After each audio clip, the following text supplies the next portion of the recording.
Dear students, under the chapter Land Resources and Agriculture, till down we have done the different uses of land and one category of the crops which is known as food crops.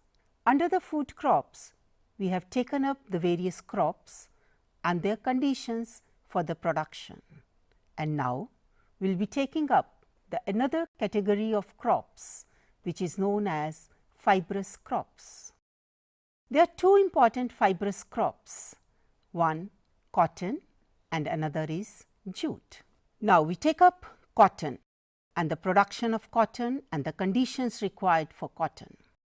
Cotton is the basic raw material for the cotton textile industry. Half of the world's cloth is manufactured from cotton and is aptly called the universal fiber. Large part of cotton growing areas went to Pakistan as a result of partition of the country in 1947. Acreage of cotton has been increased during the last 50 years and the factors responsible for that are improving irrigation facilities, use of better seeds and use of pesticides. So, children, when I say the use of pesticides, I mean because the cotton which is grown in India is a very soft cotton which is known as the desi cotton and which is very prone to the insects and pests. So, that is how the use of pesticides has been able to increase the production of cotton in India. Cotton is a tropical plant that grows in the areas of temperature ranging between 20 degrees Celsius and 30 degrees Celsius and the rainfall varying between 65 to 85 centimeters. Another basic requirement for the cotton is the frost free days, which has to be around 200 in number, and the specific soil which is required for cotton is the black soil. When I say black, it turns black when we have the lava mixing up with the soil. So, that means the areas of the volcanic eruption, they have a black soil which are fit for the production of cotton. Alluvial soils of northern India, they are also best suited for the production of cotton. And for the picking up of the cotton, the human labor is required. So, that means like the rice, it is also labor intensive crop which requires lot amount of labor. India is the fourth largest producer of cotton in the world after China, USA and Pakistan. India produces 8.3% of the world's cotton, and as far as the total cropped area is concerned, it covers 4.7% of that area. Now, on your screens, you can have a visual which tells you about the percentage share of the various states as far as the production is concerned. The leading producer Maharashtra with 26%, Andhra with around 18%, Gujarat with around 17%, followed by Punjab 13% and Haryana and Karnataka each 7% of the total produce. Now, on the screens you can have a visual how the cotton looks like, and in one visual you can see there is a cotton ball with the threads coming out of that. So, this is how the cotton looks in the field. Now, there is another visual which shows you about the cotton producing states in India. So, this map shows that which states, different states, they go for the production of cotton.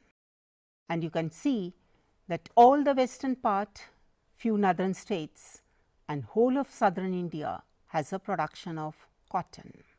Followed by cotton, the another fibrous crop is jute. It is the second most important fibrous crop of India. This crop provides cheap and strong fiber that is used as a raw material by the jute industry. Now, the conditions required for the jute production, first we take up temperature. it should range between 24 and 35 degrees of the Celsius, and the rainfall required is over 150 centimeters, and the relative humidity should be nearly 90%.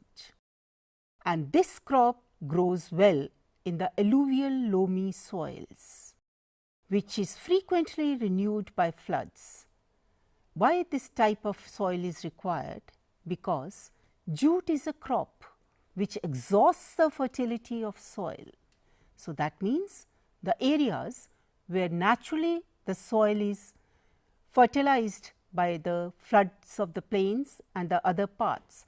So, those areas are best suited for the production of jute. 83% of the total jute production is in the state of West Bengal, and the other states are Bihar, Assam, Odisha, Uttar Pradesh, Tripura and Meghalaya. So, these are the two northeastern states which produce jute.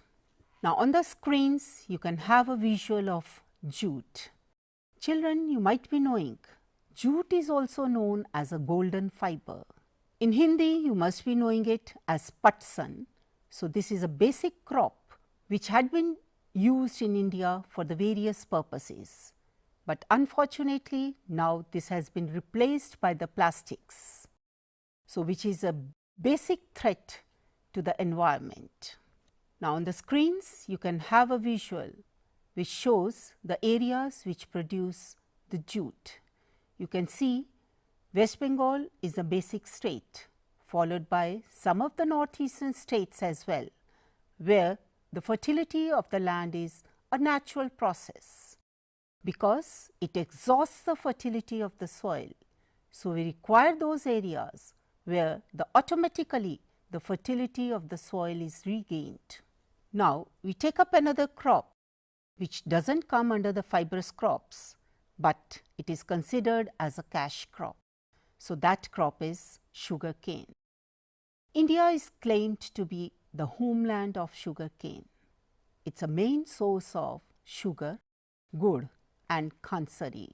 So, when I say khansari, children, I mean that desi chini which is prepared out of the juice of sugar cane. It is a long duration crop maturing in 10 to 12 months. So, that means this crop remains in the field for full 1 year.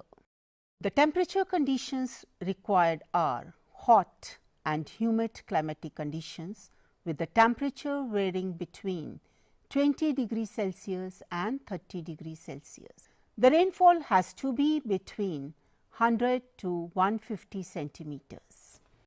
Dry weather condition is required at the time of the harvesting, because sugar cane is a crop which is a weight losing crop as well.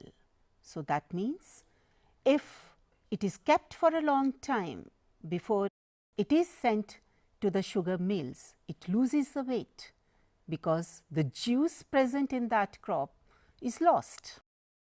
But at the time of harvesting, the dry conditions are required and frost is injurious to crop.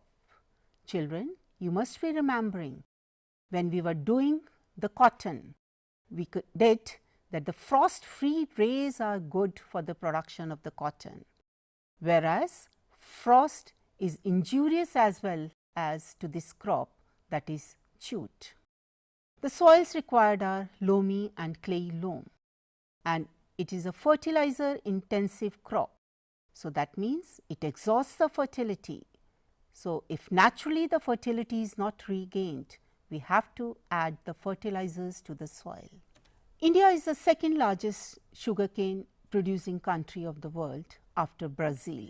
Sugarcane area extends right from Kanyakumari in the south to the Gurdaspur in Punjab in north. So, that means it covers a large area. The tropical areas which are there for the production of the sugarcane are Tamil Nadu, Karnataka, Andhra Pradesh and Maharashtra, and the subtropical areas UP, Bihar, Punjab and Haryana. Now, on the screens you can have a visual how the sugarcane looks like. Now, this visual shows you the area which are rich in the production of this crop. So, the whole of the northern India with the western part of the country, that is Maharashtra and Gujarat, as well as the southern states, that is Tamil Nadu, Andhra and Karnataka as well. Now, we are going to take up another category of the crops, which is known as beverages. So, under beverages, the first crop which we are going to take up is tea. So, tea is the most important beverage crop. It contains theine that makes the tea takers more active for some time. In India, the tea plantation was introduced long back, that is in 1840s, in the Brahmaputra valley of Assam, which is till date the largest producer of tea in the country. Tea requires 25 degrees Celsius to 30 degrees Celsius of the temperature. And for tea, it's not only the high amount of rainfall is required, but the rainfall should be well distributed. Well drained loamy or the forest land rich in organic matter soil is required for the tea production. As we have discussed the various crops which are labor intensive, for example, cotton, rice. In the same way, the tea is also a labor intensive crop, because this is a crop which is to be plucked by the human hand. So, this is known as a labor intensive crop. India is the world's largest producer of tea, contributing about 28% of the total tea production in the world. There has been more than threefold increase in the production from 1950 till 2000. The largest producer of tea in India is Assam, with more than 50% production, and the reason is quite clear. As right now we have discussed, the plantation of the tea started from Assam itself. The next largest producer is West Bengal, which accounts for 22% of the tea production, followed by the Nilgiri hills of Tamil Nadu with 16% of the production, and Kerala also produces 9% of the total India's tea production. Now, on the visual, you can have a look how the tea gardens they are like, and you can see the manual labor plucking the tea leaves. This visual shows the production of the tea producing areas. Now, we take up coffee, which is another beverage. It is the second important beverage crop of India after tea, and there are three varieties of coffee: Arabica, Robusta and Liberica. And the most important coffee which is grown in India is the variety which is known as Arabica. Coffee requires 15 to 30 degrees Celsius of the temperature with 150 to 200 centimeters of the rainfall. And another most important requirement is the shade is required at the high temperature conditions. India produces 4.3% of the world's coffee, and Karnataka with 58% of the coffee area and 70% of the production is the largest producer of the country. On the visuals, you can see the coffee beans and the coffee plants, and this map shows that the areas which produce the coffee. The largest producers and the main producers are Karnataka and Tamil Nadu, followed by few of the northeastern states and the eastern coastal states. So, children, under this chapter and under this unit, we have covered the different uses of land, followed by the various categories of the crops. One category which we have done, that is known as the food crops. Another category which we took up, that was the cash crops or the plantation crops, and we have also taken up the beverages. So, these are the various categories of the crops which come under the agricultural production in India. Thank you.